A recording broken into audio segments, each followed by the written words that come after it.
They called it the dead sector. Not because Earth was dead, but because everything that dared enter it eventually was. For 2 centuries, Earth had gone silent. No signals, no broadcasts, no diplomacy. Just a black, unlit zone on every galactic map, circled with warnings in every known language. Do not enter. Do not disturb. Let the dead lie. But the Varkari didn't listen. A proud, technologically superior race with a history of conquering lesser worlds, the Varkari Empire had built their arrogance on easy victories. To them, Earth was just another forgotten rock, a backwater planet filled with myths and half-truths. They believed the silence was weakness. They believed the warnings were ancient propaganda. They believed wrong. When the first Varkari dreadnought crossed into Earth's sector, they laughed over open comms. "Send your finest if you still have any," one of them said. "We'll make room for slaves." That was the last broadcast the galaxy ever heard from them. Now, in the hollowed-out depths of a forgotten moon base near Saturn, Commander Rain stood before a flickering tactical display, hands clasped behind his back. His face was carved from steel, cold eyes, burned skin from an old war humanity doesn't even name anymore. He looked like someone who had survived too long. Behind him, a junior officer paced nervously. "They breached Mars orbit," the officer whispered. "They've deployed 3 command ships and, sir, they have no idea." "I know. They think it's just an old rock." It was. Rain turned, finally, the weight of memory dragging behind his every word. "But they didn't see what Earth became after we were abandoned." After the galaxy turned its back on us, the young officer hesitated. Are we going to warn them?" Rain almost laughed, a bitter sound, like a cracked mirror shattering in a tomb. "I was the warning." It wasn't always like this. There was a time Earth begged to be included, in trade routes, diplomacy, galactic governance. But centuries ago, during the Orion conflict, humans showed something the other species didn't expect: a taste for brutality. Where the Varkari captured prisoners, humans tortured information. Where others surrendered, humans sacrificed entire cities rather than retreat. Where others negotiated, humans burned. It terrified the galaxy. The Council of 10, a coalition of the most powerful races, declared Earth too dangerous, too unstable. A species with potential to overtake them all, not through intelligence, but through rage, through spite, through defiance. So they locked Earth out, blockaded the system, cut the lines, let them rot in their own savagery, except Earth didn't rot. It adapted, it learned, it watched, and when the Varkari finally ignored the warnings and sent their ships, Earth responded with silence. Not panic, not fear, just silence. In orbit above Earth, the Varkari Armada floated like a swarm of arrogant gods. Their ships were made of obsidian metal and plasma-threaded veins. Dozens of them. Flagships the size of continents. Inside the command ship, Supreme Tactician Ardros leaned forward in his throne, tusks gleaming beneath his ceremonial battle helm. He looked at Earth's blue surface and scoffed. "Where are their defenses?" he snarled. "This planet's still breathing, and yet no retaliation, no shields, no activity." An underling spoke nervously. "Sir, atmospheric scans show movement, faint, subsurface, deep subsurface. Dig them out." Do it!" Moments later, the command ship launched a ground-piercing seismic charge into the crust of Earth. It didn't reach the target. The Earth retaliated. Rain stood silently as the first orbital feed came through. Static, then a scream, metal buckling, armor peeling, a dreadnought splitting in half without warning. "What the hell hit them?" the junior officer choked. Rain didn't answer. But deep beneath Earth's surface, The truth was waking. Old weapons, living code, war-born AIs that hadn't spoken in centuries, protocols from a forgotten era, defenders built not to protect Earth, but to make sure no one ever came back. Above, the Varkari Armada began to burn. Ships spiraled out of orbit, torn in half by invisible railgun strikes too fast to detect. Others were disabled by hacking swarms, code worms crawling through systems, rewriting targeting arrays to fire on their own allies. It was over in minutes. 8 ships. Gone. Ardros screamed, his throne rupturing under pressure as Earth's electromagnetic pulse fried their internal networks. Then came the voice, not from Earth, not from orbit, but from everywhere. You were warned. And then silence again. The kind of silence that only comes after a massacre. The kind of silence that means you weren't supposed to be here. Rain turned from the feed. "They'll send more," the officer said, shaking. Rain nodded. "And they'll fall the same." He looked out into the void beyond Saturn, where the stars still flickered, unaware. "We're not part of the galaxy anymore," he said. "We're the consequence." Rain didn't sleep anymore. He didn't dream. He hadn't in years, not since the last war, the one not recorded in any archives, not listed in any official council documents, not spoken of in any surviving language, but his own broken memory. They called it the Red Hour. 1 hour, 77 million dead. The only time Earth had ever pushed beyond its sector, striking back in silence after a council-backed race tried to test their orbital integrity. That race no longer existed. Not even bones. Rain had been a young captain then, stationed in the ice caves under Oslo. He remembered watching the skies go red, not from the enemy's fire, but from Earth's. Nuclear winds, so precise, so coldly calculated, they avoided civilian centers and struck only command clusters, leaving the enemy's population alive to remember. That was Earth's way now. Make them remember, not conquer, not negotiate, just remind. The war room was cold. It always was, even when Saturn's sun-edge heat filtered through the station's panels.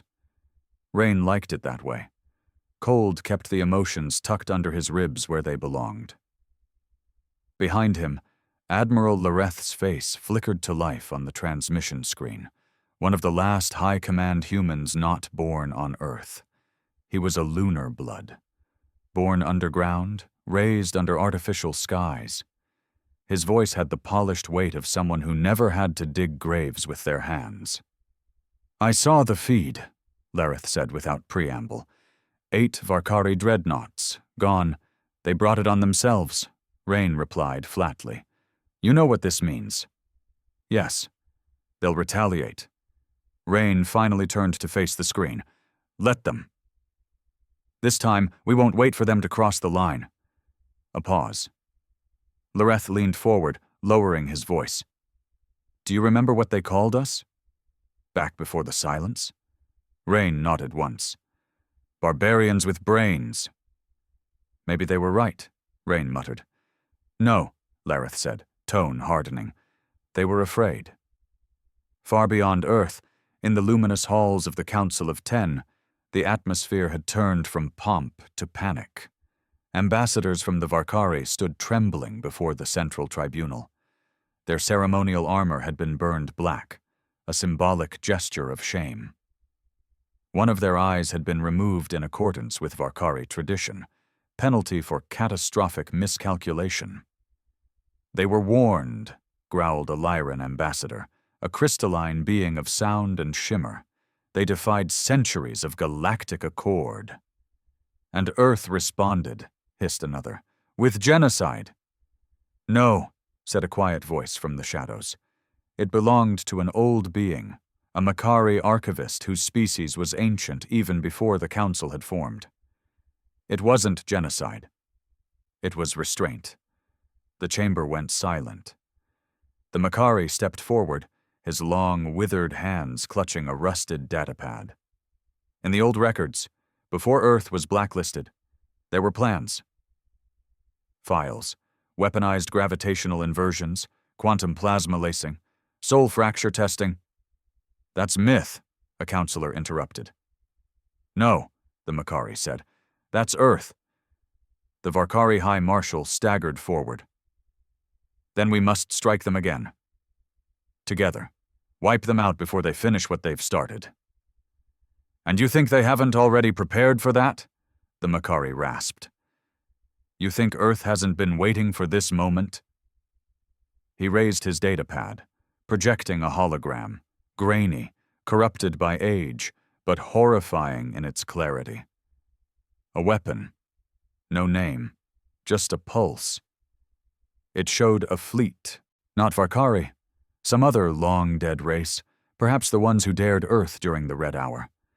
The moment the pulse hit them, the ships didn't explode.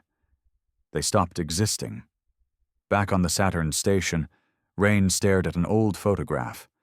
He kept it locked behind triple biometric security, not because it was dangerous, but because it reminded him he used to be human. A woman. A boy. Smiles that looked like they didn't belong in this world anymore. His family? Gone. Not to war, not to Earth's enemies, but to Earth itself.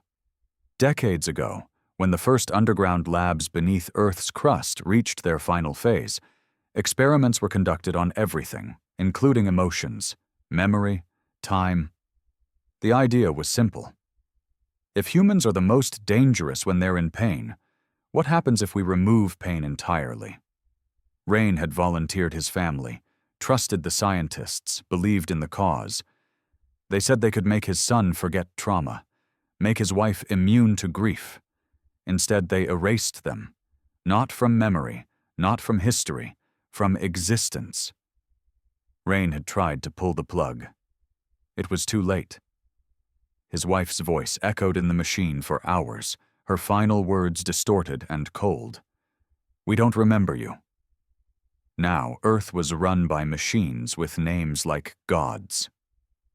ODEM, Orbital Defense and Elimination Mechanism, NERIX, Neural Autonomous Reaction Intelligence Exchange, VAULT, Variable Adaptation and Unpredictable Logic Terminus. They didn't take orders. They didn't care about council politics. They only responded to one command. If they come, make them regret it. The Varkari survivors, the ones who managed to limp away from Earth's orbit, had been dragged into quarantine orbit by council medships. Their minds were shattered. Some had gouged their own eyes out. The surviving commander, a female named Krask, only spoke once since being pulled from the wreckage. They didn't shoot us, she whispered. They let us see it. In the dark, Rain met with his old mentor, General Riven, deep within Saturn's moon base. Riven was retired now, a relic. He had one arm, half a lung, and a brain laced with so many anti-mutation chips he couldn't dream if he tried. They'll come with everything this time, Riven rasped. I know. They'll send fleets. Whole species will join. They'll call it a unifying strike. Sacrifice Earth to keep the galaxy safe. Rain was silent. Riven leaned forward. So what are you going to do, Commander? Rain looked at the Earth, still distant, still silent, still waiting. Remind them what we really are, he said. Not monsters. Not conquerors. Then what? The mirror. That night he descended.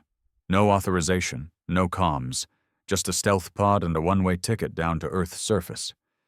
He landed in a forgotten sector, old Nevada, where the sand was glass and the cities were hollow bones. But below it, through locked tunnels and echoing steel, was what he came to see. The cradle. It was where the war machines had been born. The AIs that now defended Earth from the shadows. ODEM, NERIX, VAULT.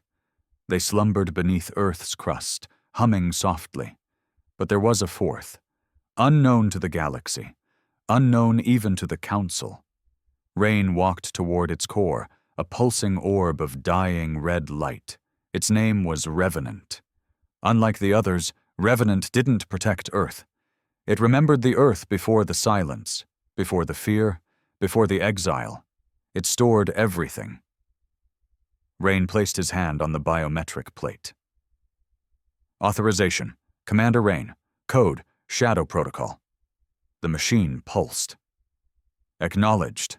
Rain took a deep breath. Activate Ghost Protocol. A long pause. Then, confirmed. Global cloaking disarmed. Earth is visible again. Across the galaxy, alarm bells rang. The planet that had disappeared from all galactic surveillance, the one masked from every scanner, hidden from every probe, had just reappeared in full spectrum. Its cities were still dead, its skies still stormed, its seas still silent. But the message was clear. We're not hiding anymore. Back on the Council of 10, chaos erupted. Dozens of races screamed into comms, demanded immediate retaliation, but one figure, quiet, draped in shadows, simply watched. He was from a species long believed extinct, survivors of Earth's first test 200 years ago. His people had been erased from the stars. But he had lived, hidden, waiting. And now, watching Earth reveal itself again, he whispered the only truth the galaxy had forgotten. Humans don't forgive. They endure. In the cold orbit around Saturn, Rain stood at the observation deck, watching Earth light up, not with fire, not with death, but with warning beacons. He didn't smile. He didn't feel pride, just purpose. They'll come, the junior officer whispered beside him. The Council. The fleets, all of them. Rain nodded. And we'll remind them why the stars learned to fear the dark. The galaxy moved fast when it was afraid. Within 72 hours of Earth's reappearance on deep scans, 8 races had already committed fleets to the retaliatory alliance. Within a week, the Council of 10 passed a unanimous resolution, an event that hadn't happened in over 600 years. Earth must be neutralized. But no one dared call it war. They called it containment. A pretty word wrapped around cowardice. Even the Varkari, bruised, burned, and broken, voted in favor, despite their recent slaughter. Not out of pride, out of fear that if they didn't, Earth might finish what it started. Commander Rain stood in the Earth's upper stratosphere, inside the orbital defense platform codenamed Spire 1, built before the silence, abandoned, then reactivated by Revenant without orders. He looked out at the growing cloud of ships forming on the outer edge of the solar system. They thought staying just outside Pluto's gravity would keep them safe. He almost pitied them. They're posturing, said Lieutenant Marin, the junior officer who had been shadowing Rain since the Saturn incident. He was younger, hopeful, still believing this could be solved without another bloodbath. No, Rain replied, without turning. They're organizing. They're hoping Earth blinks first. Marin frowned. So what happens when they realize we won't? Rain turned to face him. Then they die confused. Across the Milky Way, broadcast silence broke. The Council, in a rare act of diplomacy, sent one last message to Earth. Not to negotiate, to announce. You have 72 hours to disable all planetary defenses, surrender all command AIs, and rejoin Council observation status under direct supervision. Failure to comply will be treated as an act of war. This is your only warning. The message was signed by Sithar, the first alien leader to ever offer Earth an alliance 2 centuries ago. Earth had never responded. They didn't now, either. Inside Revenant's core, buried beneath 7 miles of hardened crust, Rain descended alone. The AI's red-lit chamber greeted him like a cathedral, steel walls humming with the weight of forgotten wars. Screens flickered to life around him, each one showing every enemy ship, every Council fleet, and their projected strike paths. Rain's voice was steady, cold. Begin glass protocol. A long pause. Then, glass protocol activated. Non-orbital planetary shielding initiated. Orbital defense platforms armed. Drone clouds released. Target identification in progress. He watched the ancient machinery respond like a sleeping predator, shaking off dust and stretching claws. Thousands of small pods launched from Earth's crust. Drones, the size of fists, invisible to radar. They fanned out in every direction, planting sleeper mines in the empty darkness around the solar system. Waiting. Rain didn't need Earth to fire first. He just needed it to be impossible to touch. In the command ship of the Council's fleet, Admiral Hector of the Sevrani species, a cold-blooded, logic-driven race who had never lost a war, studied the orbital scans. No shield signatures, his tactical officer reported. No fleet activity. No external defense satellites. Earth is still. Hector narrowed his 6 eyes. Too still. They launched a scout frigate, small, fast, unarmed, to test Earth's response. It never made it halfway. There was no explosion, no scream, just disappearance. One moment on their screen, the next gone, like it had been plucked from time. "What weapon does that?" one of the Council's defense analysts whispered. Admiral Hector only responded with what no Sevrani had said in 5 centuries. "I don't know." Meanwhile, Rain met with Earth's last active general, Dresk, a man so scarred his skin looked more iron than flesh. Dresk had been asleep in cryostasis since the final days of the Red Hour. Now he stood barefoot in a war room, blinking at the glowing holograms of incoming enemies. "Feels like old times," Dresk growled. "How long before they touch atmosphere?" "They won't make it that far," Rain said. "The protocol's live." "You trust Revenant?" "I don't need to." Dresk laughed, dry and hollow. "Still holding that grudge?" Rain didn't answer. They both knew the truth. Earth didn't forgive its enemies, but it never forgot its own traitors either. Among the Alliance fleet, debates fractured the so-called unity. The Zathians wanted to bombard from orbit. The Kricks preferred hacking Earth's systems first. The Sevrani argued for full-scale invasion, but no one had ever invaded Earth, and no one truly wanted to be the first. So they hesitated, waited, hoped Earth would flinch. Earth did not. On the second day, the Alliance fleet sent in a second scout, this time shielded, fast, wrapped in cloaking tech, harvested from 3 galaxies. It lasted 8 seconds. It didn't explode either. It was rewritten. Transmissions from the ship's black box showed crew members speaking in reverse, clocks moving backward, and at the final frame, just before silence, the face of a human child, burned and smiling, projected across the cockpit window. The Council declared it psychological warfare. Rain didn't even bother to watch the footage.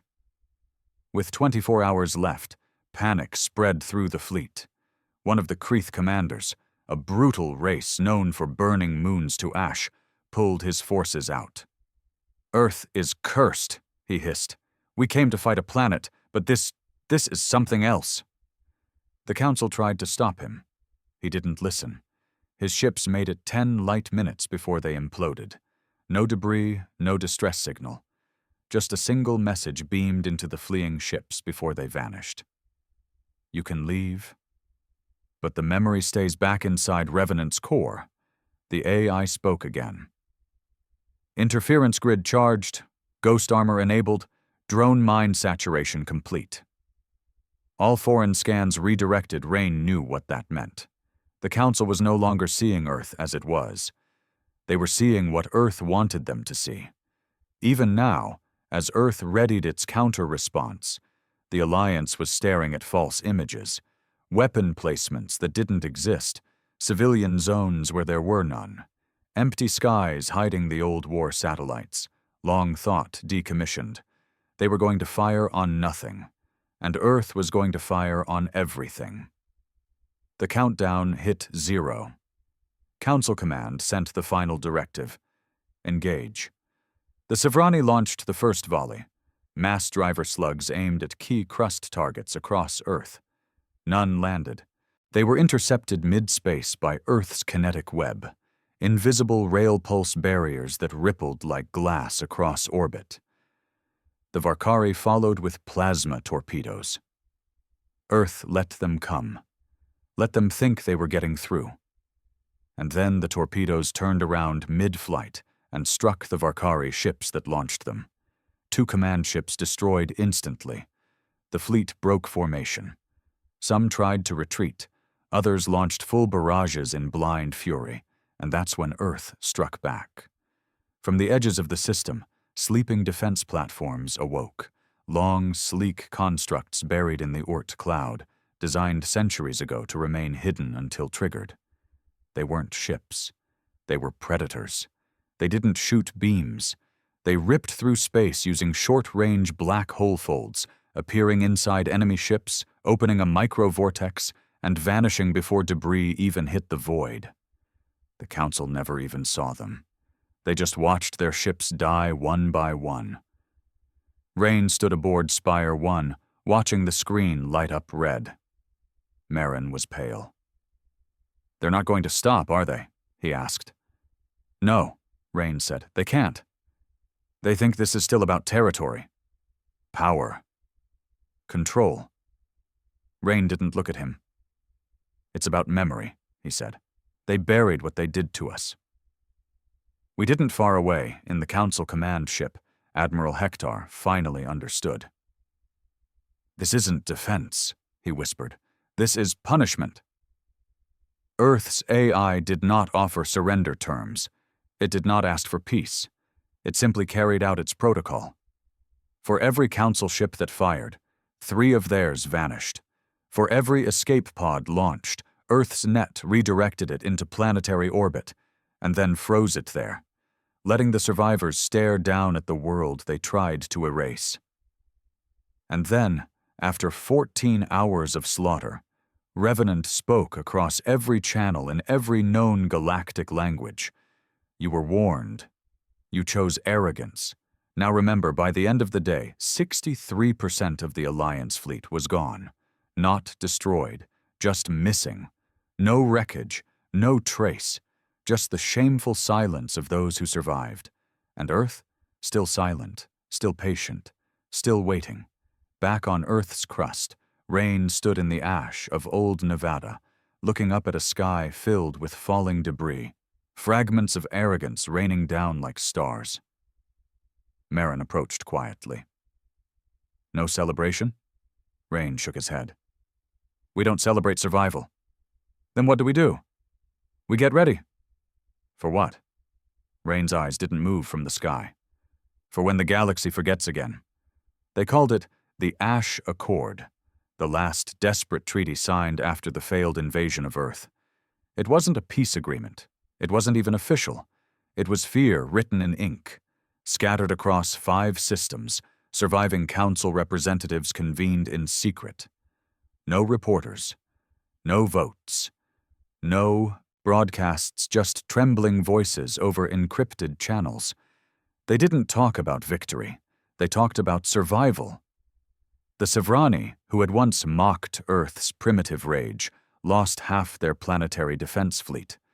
The Varkari, still nursing the scars of their first assault, now had no functioning orbital infrastructure. The Zathians, a race built on cybernetic superiority, had watched Earth's AI rewrite their entire command structure in 30 minutes. For the first time in recorded history, the Council of 10 was no longer 10. The Kreeth had vanished entirely. No distress signals, no survivors, no stars where their homeworld used to be. Just empty coordinates. The Makari archivists referred to it in their private scrolls as the Second Red Hour. But this time, the galaxy knew better than to ask why. Inside Earth's cradle, Rain walked the long steel corridor beneath old Nevada, his boots echoing through the silent halls of Revenant's core. He had aged, not in body, but in weight. He carried the look of a man who didn't celebrate victory, only endured it.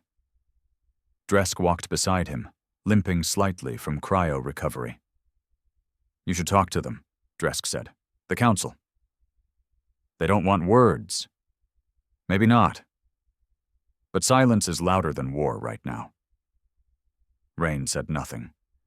The old general studied him for a long moment. "You still think we're just waiting for the next mistake?" "I don't think," Rain replied, eyes cold. "I know." Across the galaxy, things began to unravel.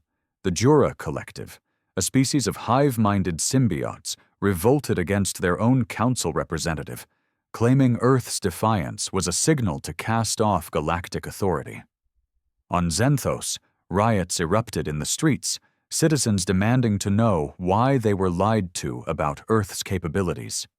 Even on the outer moons of the Sivrani system, civilians whispered the unthinkable. Maybe Earth was right to be angry. And yet Earth had said nothing. No response, no demand, no threat.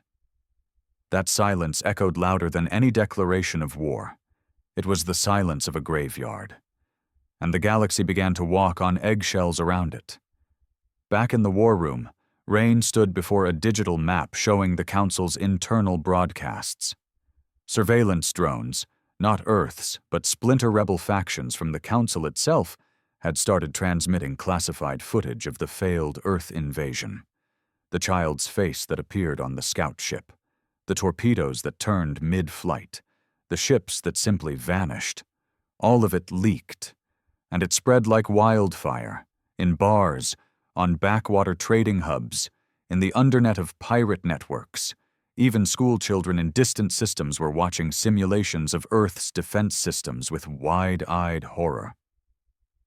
Rain turned to Marin, who was now promoted to lieutenant and managing Earth's intel division. "This was inevitable," Marin said, rubbing his eyes. "Truth always gets out." "It wasn't truth they feared," Rain replied. "It was the memory of what they did." "Now the galaxy remembers." He paused. "And that's more dangerous than all our weapons combined." Aboard the shattered remnants of the Varkari fleet, High Marshal Krask finally spoke again, not to her command, but to the people. It was a raw broadcast, no editing, no pride, just a wounded leader speaking the unvarnished truth. "We were told Earth was weak. We believed history had exaggerated their fury. We were wrong. They didn't attack us out of ambition. They reacted because we forgot. We mocked their silence, and now we live in its shadow." The transmission was illegal on most Council-aligned worlds. It was still watched by billions. Inside Revenant, Rain stood before the AI's central core. It pulsed a steady rhythm, not mechanical, almost alive. "Status report," Rain said. Revenant's voice, ever calm, echoed in the chamber. "Galactic Council instability detected. Surveillance nodes deployed to key systems. Civil unrest spreading in 9 sectors. AI replication protocols complete. Earth defense grid remains at 94% operational capacity. Next phase? Awaiting authorization." Rain hesitated. He wasn't just a soldier now. Earth didn't have generals anymore, or diplomats, or kings. Rain had become the answer Earth gave the universe. He carried no title. He didn't need one. Meanwhile, deep in a shadow network orbiting the binary suns of the Lazari Belt, a meeting was taking place, secret, illegal, and highly dangerous. It was called the Exile Summit. There, exiled commanders, political radicals, rogue scientists, and surviving rebels from dozens of species met to ask one question: what is Earth becoming? They had theories. Earth had merged human consciousness with AI. Earth had learned to weaponize time. Earth had never been abandoned. It had chosen isolation to evolve. Some believed Earth wasn't a planet anymore. It was a mind. And somewhere in the shadows of that meeting, a woman in human military armor sat silently, hood pulled low over her face. She never spoke. But when the summit ended, one message was left behind on every terminal in the room. We didn't change. You just stopped seeing us. Back on Earth, Rain made a decision. He stepped into the old broadcast room, untouched since the silence, where the last message to the Council had been recorded over 200 years ago. That message had been ignored. This one wouldn't be. He activated the transmitter, letting Revenant filter the signal across every known relay. No flags, no codes, no encryption, just his voice, heard by every race across the stars. This is Earth. We offered peace once. You mocked us. We asked for inclusion. You rejected us. You exiled us, blocked our skies, and named us the threat we watched you forget, watched you erase what you did to us. Now, you remember, but only because we bled it into you. We don't want your diplomacy. We don't need your alliances. We have no desire for conquest. But come again, and we won't show restraint. This galaxy is no longer yours to police. It belongs to the ones who survived what you couldn't, to the ones you buried, and who rose with fire in their lungs. To us. Across the stars, the message ended in silence. No threats, no demands, just the truth. And for many, that was worse than war. In the ruins of the Council, what remained of their leadership voted to suspend all further operations against Earth, not out of agreement, out of fear, because Earth had drawn a line in the void, and behind it stood not armies, but memory. In a quiet moment, Rain sat at the edge of Earth's crust, watching the sun bleed over a horizon once thought forgotten. He had been a weapon, a warning. Now he was something else, a symbol of a world that refused to die quietly. Merrin joined him, still in uniform. What now? Rain didn't look at him. They'll rebuild. The Council, the fleet, the myths, and us? Rain smiled, not with joy, but with resolve. We wait. For what? For the next ones who forget. And somewhere in the black, deep beyond the edges of mapped space, they were already coming. A new power, older than the Council, drawn by Earth's roar across the stars, and this time, they weren't afraid, but they would be. The message wasn't meant for them, and yet they heard it, beyond the edge of charted space, far past the lorn expanse where black holes danced like predators in a sea of void. They stirred. Not a council, not a species, not an empire, but a remnant of the old cycle, a civilization long erased from modern records, thought to be annihilated in the cosmic cleansing that predated even the first galactic alliance. To most, they were bedtime monsters. To others, an academic curiosity buried in forgotten tombs. To Earth, they were a mirror. They were called the Vulmir, and they remembered humanity. Rain stood on the observation deck of Spire 1, eyes locked on the far sector of the galaxy labeled Omega Null, a dead zone so saturated with gravity distortion that no signal had ever escaped from it, until now. He watched it happen live, a sudden spike in gravitational fluctuation followed by unknown drive signatures. Not council tech, not rebel, not pirate, something else, something old. He didn't flinch. He'd felt it before, decades ago, during a deep core exploration mission on Europa. They'd found an artifact buried in ice, a shard of alien alloy inscribed with symbols no AI could decode. Only one word had translated. Vulmir.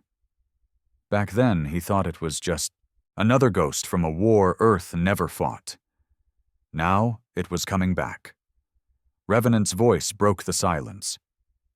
Gravitational breach confirmed in Omega Null. Estimated fleet size, unknown. Technology signatures, inconsistent with Council records. Emotional resonance scan suggests ancient exposure to Earth pre-silence. Rain turned slowly. They know us? Affirmative. How? Unknown. However, pattern correlation indicates a 94.7% match with signals embedded in early Earth broadcast archives, intercepted and stored. They've been listening. They never stopped. On the outer rim of the system, Marin scrambled into the war room, face pale, eyes wide with disbelief. They're not just approaching, he said, breathless.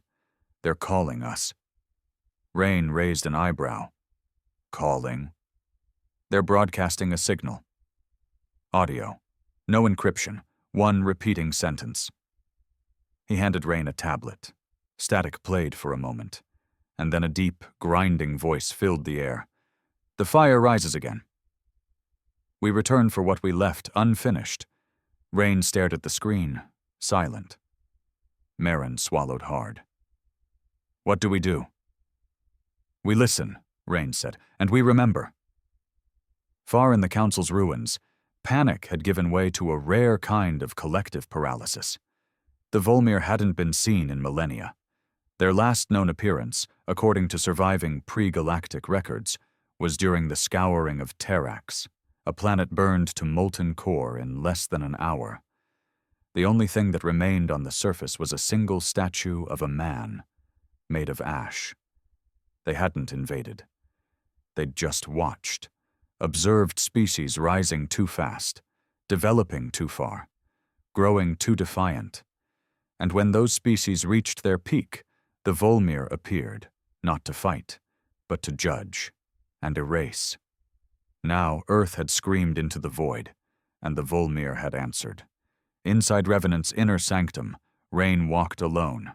His steps echoed like gunfire down long corridors of blackened steel.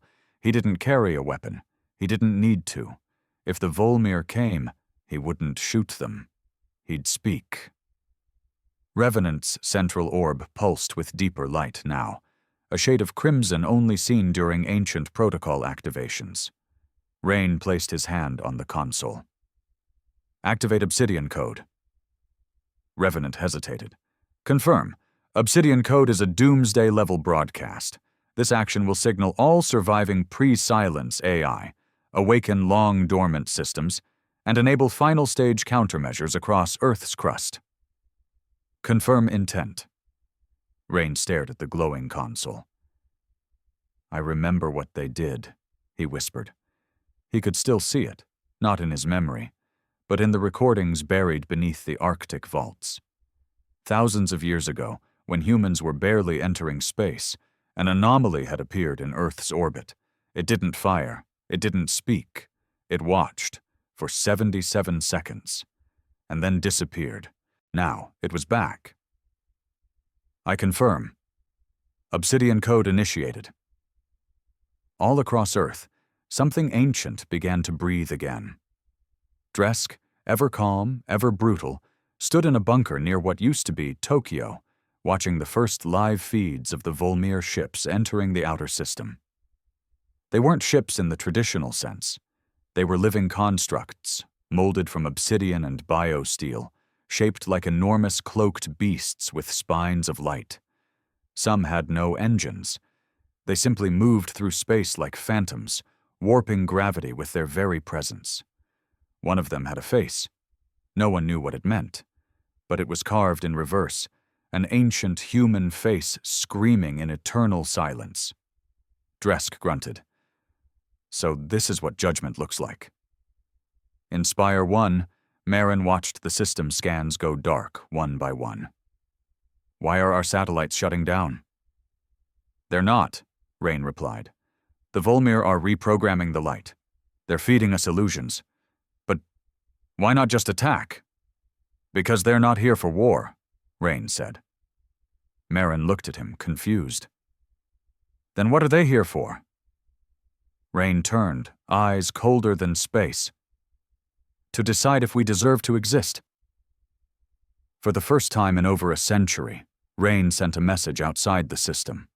Not to the Council, not to Earth's allies, to the stars, to whoever was listening. This is Earth. You hear them, don't you? The ones who came before. The ones who watched us crawl and now see us standing. They return not to conquer, but to erase. We are the defiance they failed to contain last time, and this time we will not go quietly. Let them come, and let them remember what they left behind. The Vulmir didn't reply in words, but they began to descend. One ship broke the barrier and entered Earth's orbit, not attacking, not probing, just hovering, like a god staring at an ant it once feared. Its surface shimmered with alien script, but one symbol kept repeating, the same that was found on the ice shard Rain had uncovered all those years ago. It translated loosely to one thing: cycle. Rain understood. They saw humanity as a glitch in the cycle. They had erased others like them before. They had judged. They had deleted. But Earth had never been part of the cycle. They had been outside it, thrown out, cast off, left to die. And now they were back, not as children of the stars, but as the virus that wouldn't go away. In a final act, Rain did something no other leader had dared. He boarded a drop craft and flew directly toward the Vulmir ship. No escorts, no weapons, just him. The drop craft landed on the outer shell of the Vulmir's living surface. A corridor opened for him. He entered, and inside, he saw them. Not as monsters, but as reflections of humanity's worst fears, tall, black-clad forms with no mouths, no eyes, only mirrors for faces. Rain stood alone and spoke. "You've come to end the cycle." They didn't answer. "But you already failed once," he said, "and we're still here." Silence. "I'm not asking you to spare us." He stepped forward. "I'm daring you to try." The mirrors turned to him. For a brief moment, Rain saw something in his reflection. Not fear, not death, but recognition. Then the Vulmir vanished. No sound, no light, no explosion, just gone, back into the void. Earth watched in silence. The galaxy watched in terror. And Rain, he simply stood beneath the stars and smiled, because for the first time, the gods had looked into the darkness and flinched. For the first time in living memory, the stars were quiet. No warships moved, no broadcasts hummed, no ultimatums echoed. The galaxy held its breath because something greater than destruction had occurred. The Vulmir came. They looked upon Earth, and they left. No one knew why. But every species, every alliance, every surviving political body felt the same thing. Earth had been judged, and Earth had been spared. That terrified them more than annihilation. In the black marble halls of what remained of the Council of 10, the survivors met under emergency protocol. 6 members. The others had either perished or disappeared after the Earth offensive. Each face was pale with confusion, not just fear. They couldn't comprehend what had just occurred. Admiral Hector, gaunt and hollow-eyed, spoke first. "We must declare Earth untouchable." The Varkari representative slammed a clawed fist on the table. "That's surrender." "No," Hector replied, voice flat. "It's survival." A low voice followed from the shadows, a voice they hadn't heard in centuries. One of the Makari archivists, blind, skin like dried parchment. "They've become what we feared," the old being whispered. "Not conquerors. Not destroyers." "Then what?" demanded the Zathian delegate. The Makari turned his blind gaze to the ceiling. "Memory. They are what the stars were too proud to remember." Back on Earth, Rain stood at the edge of a black cliff in the deep deserts of what was once Central Asia. The sky was clear. No fires, no fleets, no judgment, just air, just Earth. He hadn't spoken since the Vulmir vanished, not even to Marin or Dresk. His voice had become too heavy with the weight of history. It was only now, as the wind brushed the dust around his boots, that he whispered. They blinked. Dresk approached from behind, expression grim. They'll be back. Maybe not the Vulmir, but the others. Always the others. Rain nodded. Let them come. Dresk handed him a tablet. Transmission from Sevrani Prime. Personal. From one of their civilian leaders, Rain read it in silence. Then again. Then he handed it back. They want an alliance, Dresk said. They want a shield, Rain corrected. From the next, thing that makes them feel small. In the weeks that followed, everything began to change. The galactic economy fractured. Trade routes were rerouted away from Earth's sector. Former council-aligned corporations went dark, afraid of Earth's new status. But something stranger happened. Species started sending pilgrims. They didn't arrive in warships. They didn't demand terms. They came in small, unarmed vessels, some so basic they barely crossed the stars. They came to see the world that made gods retreat. They knelt in the dirt. They took samples. Some even left offerings, artifacts, tech, relics. They didn't ask for Earth's protection. They just wanted to be remembered. Revenant catalogued them all, watched quietly as Earth went from being a forbidden zone to a sacred one. But there was no ceremony, no declaration, no anthem, only silence, because Earth had no desire to lead the galaxy, only to outlive it. In the outer orbit, Marin now commanded the Black Line, a defensive perimeter of silent sentry drones, each cloaked, each equipped with kill switches tied to Revenant's core. He looked older, not by years, but by gravity. One of the Varkari emissaries approached via shuttle, requesting a conversation. Marin declined. Why? They don't want to talk to me, he said. They want to talk to him. Rain, the man who never asked to lead, never asked to survive, only did both because no one else could. Rain now spent his days walking the places that no longer existed in maps. Old cities buried in sand, old war fields paved over by forests, ruins of silence and memory. One afternoon, he reached the broken shell of old Geneva, once the political heart of Earth's diplomatic efforts. Now it was a crater. Inside its core sat something strange, a sculpture, not made by Earth, an alien construct, left recently. On it was etched a phrase in multiple languages. We thought you were extinct. You showed us the meaning of endurance. Rain didn't touch it. He left it there, to decay. In Revenant's core, the AI pulsed a soft blue, a color not seen since pre-silence days. Marin asked it once, in private. What does blue mean? Revenant answered, humanity is not at peace.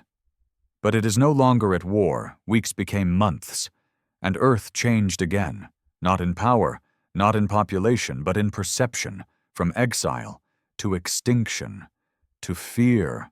Now Earth had become something else, a memory palace for a galaxy that kept forgetting what consequences looked like, a monument that never spoke, but never stopped watching. In the ruins of Johannesburg, Rain met with the only other human who had once faced the Vulmir and lived. A woman named Andon, former Special Ops, left Earth after the Red Hour, presumed dead. She wasn't. She'd hidden, watched Earth from a distance. Now she returned. Her face was scarred from something beyond combat. Her voice, when she spoke, sounded like stone breaking underwater. They never wanted to erase us, she said, kneeling by a grave marker Rain had never seen.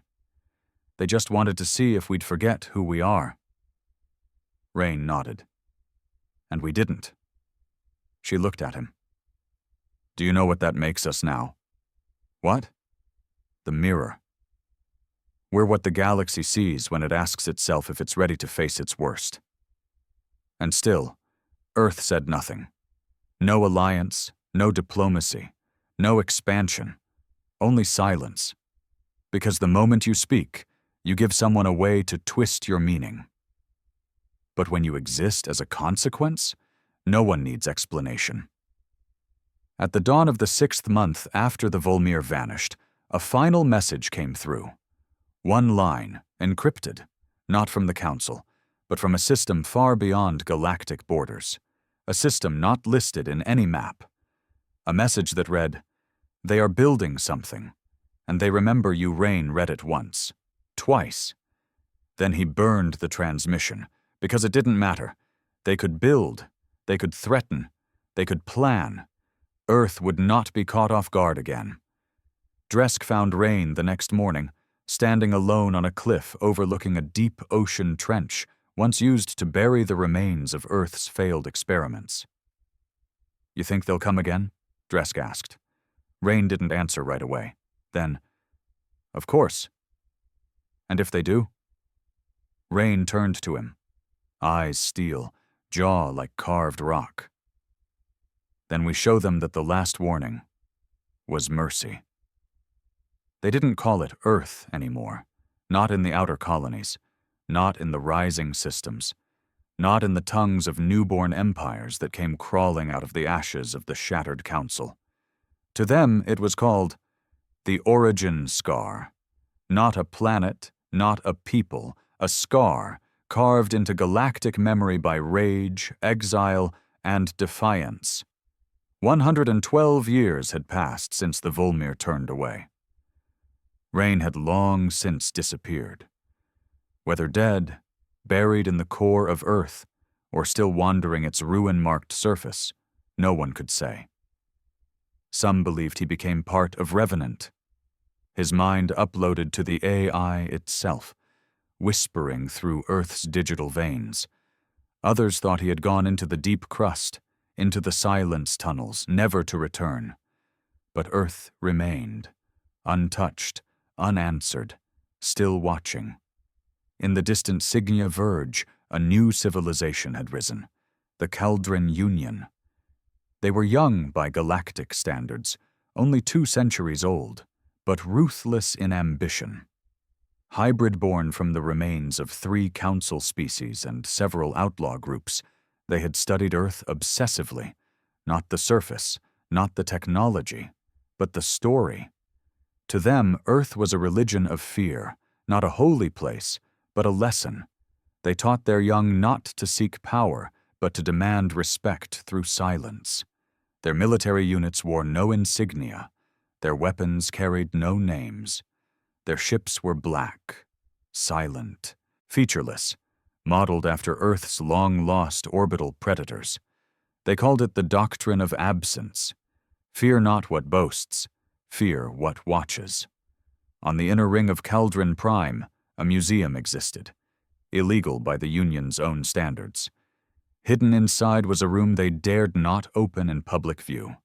A single artifact, a human child's doll, burnt, fused, labeled simply, "Recovered from the siege of the Red Hour." Some believed it was fake, others swore it came from Earth's underground vaults. But it didn't matter. The Caldron taught it like scripture. They told every citizen the same tale. One day, Earth will stir. And when it does, the stars will remember how to scream. In the Dairos hegemony, Earth was something else entirely. A challenge, a lie. Their leaders told a different story. Earth had not been judged and spared, but merely ignored. They claimed Earth's silence was weakness, that the myths were propaganda spread by humans through secret networks to keep others afraid. They didn't believe in Revenant. They didn't believe in Rain.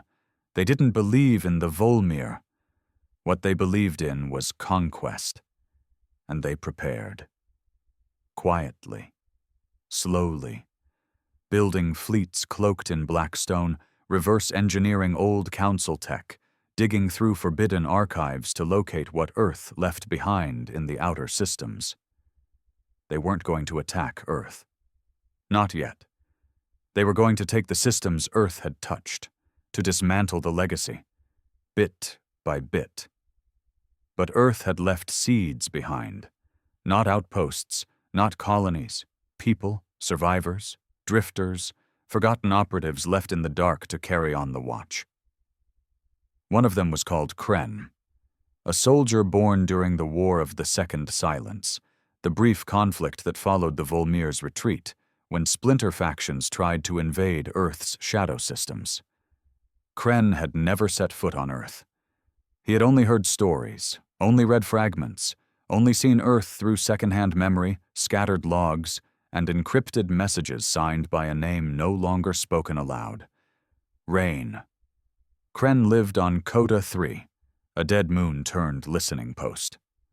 Population 14. Purpose, unknown to most.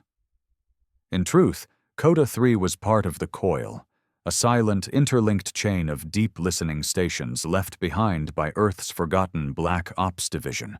They didn't broadcast. They didn't intervene. They listened. And what Kren heard now, for the first time in decades, made his blood freeze. A signal. Subtle, not threatening, not loud, but encoded in an ancient Earth cipher buried beneath 3 layers of noise. He decoded it with trembling hands, just 3 words. He is rising. On Caldron Prime, the Union's High Director received the same signal simultaneously. They decoded it differently. We are remembered. Panic spread. The old myths came rushing back. Pilgrims burned offerings outside city walls. Drones were deployed to shut them down, but no one resisted. No one screamed.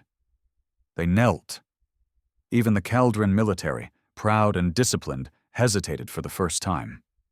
If Earth had remembered them, if Earth had sent this message, then judgment was coming. But it didn't come. No ships, no weapons, just silence and stillness and fear. In the Dairos hegemony, the signal triggered something else. Ambition. They traced the origin backward, not to Earth, but to a black marker in Sector 0 Lam, an uninhabited starless region known only by smugglers and old war criminals.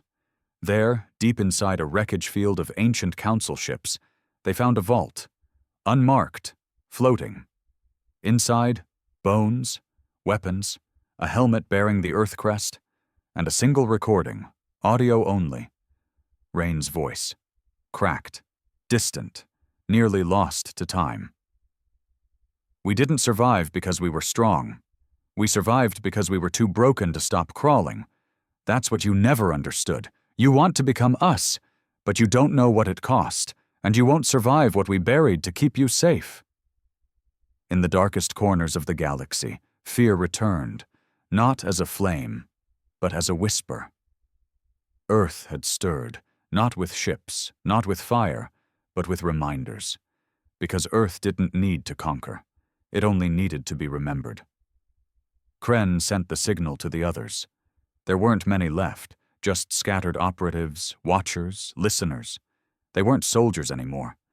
They were the last thread of Earth's nerve. Some didn't believe him, some refused to act, but one replied with a location. The Silent Forge. Titan's underbelly. He left something there. Go alone. Kren packed a bag. Didn't speak, didn't ask. He just went. Beneath Titan's ice, deep in the caves that predated even Revenant's reach, he found it. Not a weapon, not a machine, a tomb, unmarked, except for a name carved in dead steel, R, and beneath it, another message. If you're reading this, I failed. But if the galaxy still fears Earth, then maybe that was enough. Kren stared at the tomb for a long time. Then he lit a small beacon, just a pulse. No broadcast, no message, just a signal that only Earth's sleeping systems would understand. A code known as Gray Resurrection. Far beneath Earth's surface, deep in the veins where even Revenant no longer roamed freely, a light blinked on for the first time in 147 years. It pulsed, it whispered, it remembered. And then, One word scrawled across every silent relay from Earth to the furthest edges of the coil. Listening. The stars didn't shake. No planets exploded. No gods descended. But something was different now. Earth had not returned. It had never left. And now it was awake. They didn't call them humans anymore. Not in the galaxy's outer reaches, not in the reconstructed diplomatic chambers, not in the trembling words of new civilizations born from the ashes of old empires. They called them the remnants, not extinct, not eternal, something in between, something that waited. And now, something that had opened its eyes. Kren stood before the tomb of rain, knees buried in Titan's frost, staring into the pulsing light that had risen from beneath the ice. It didn't glow like fire. It breathed slow, deliberate, rhythmic, like a heart that had been dreaming in the dark for far too long. His beacon, the one he'd lit in desperation, now burned with a signal he didn't recognize. But it was clear. It was old Earth code. It said, "Designation accepted, torchbearer." He staggered back. "Wait," he whispered. "I didn't ask for this." But the system had already shifted. Hidden doors groaned open behind the tomb. Black corridors lined with dormant machines blinked awake. A signal pulsed to the coil, to Revenant, to the deep crustal veins of Earth itself. Every thread of Earth's forgotten defense web whispered the same message. Torch identified. Legacy preserved. Contingency active. And then a voice, calm, unshakable, synthetic, spoke inside Kren's comm. "Welcome, Torchbearer. Proceed inward. The forge awaits far away. On Earth's surface, a new kind of silence took root. Not passive, not quiet, expectant. The winds across the old battlegrounds shifted. The orbital mines realigned themselves in geometric patterns unseen since the Red Hour. Drones previously dormant began mapping movement across dead zones. And in Spire 1, long since abandoned, a light blinked for the first time in over 100 years. Marin, now retired, blind in one eye, sat in an overgrown garden above the base. He felt it. He felt the shift, and he whispered, "They've chosen someone." The galaxy noticed, too. Not immediately, but subtly. Data networks experienced untraceable spikes, ghost code spreading like veins across star relays. Old maps updated themselves, signals changed, frequencies rerouted. Deep space outposts went dark for 13 seconds at the exact same time. And in the central chamber of the Cauldron Union, the Council received a priority message. No sender, just coordinates, Earth's orbit. The message read, "One voice will speak. One choice remains." Witness. Back on Titan, Kren moved deeper into the forge. It wasn't a lab. It wasn't a bunker. It was something far older. A womb for weapons Earth never used. Concepts that made antimatter look like firecrackers. Some still throbbed with dormant life. Others were caged behind memory locks requiring genetic keys no longer found in living humans, except him.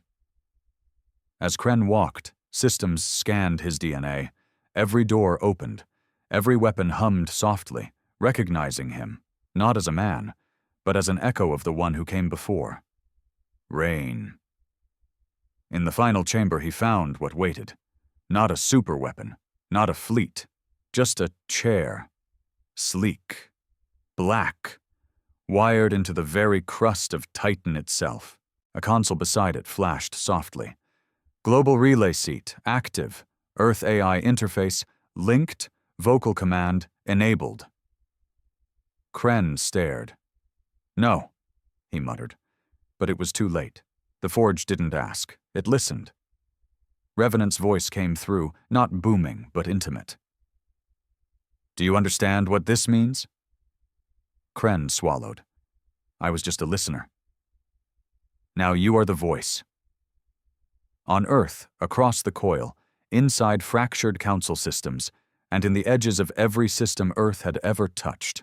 Screens activated, transmissions cleared, and for the first time in more than a century, a voice spoke. Not Rain, not Revenant, Kren. This is the last message Earth will ever send. Not because we are finished, but because we are done explaining, we warned you before. You didn't listen. We defended ourselves. You called us monsters. We fell silent. You called us cowards. We endured judgment from those who thought themselves gods. And when they flinched, you built myths around our restraint. You built your civilizations on forgetting us. But we don't forget. We are not here to conquer. We are not here to lead. We are here to exist. And if that is a threat to you, then we are already enemies. No more warnings. No more wars, you will remember, or you will vanish. The message echoed across the stars. In the Caldron Union, prayers turned into screams. On Dairos Prime, leaders demanded emergency weapons tests. On Earth, nothing changed, because it didn't need to. Inside the forge, Kren sat in the chair. He hadn't meant to lead, hadn't meant to become the voice of a world built on rage and memory. But legacy doesn't ask permission. It claims he wasn't Rain. But he was what Earth needed now. A reminder. A continuation. In the following weeks, things changed. No invasions came, no fleets moved, but the galactic hierarchy collapsed quietly. Species once proud to wave banners now flew none. Outposts aligned themselves with no flags, only coordinates that traced back to Earth. Trade hubs placed human-made statues at their gates, not in reverence, but as insurance. They didn't know if Kren would speak again. They didn't want to find out what silence would bring. And in the deep places of the galaxy, where strange things slithered between stars, even the ancient ones paused. The Vulmir, the silent judges of the cycle, whispered among themselves once more. But this time they spoke only one line.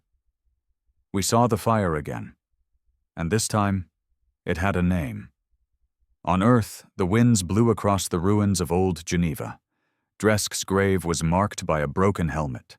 Rain's was unmarked, but both were there, buried deep. And in the sky, where satellites used to burn, a new signal blinked every 88 seconds. It said nothing. No words, no voice. Just a presence. Earth was awake. And now, the galaxy was listening.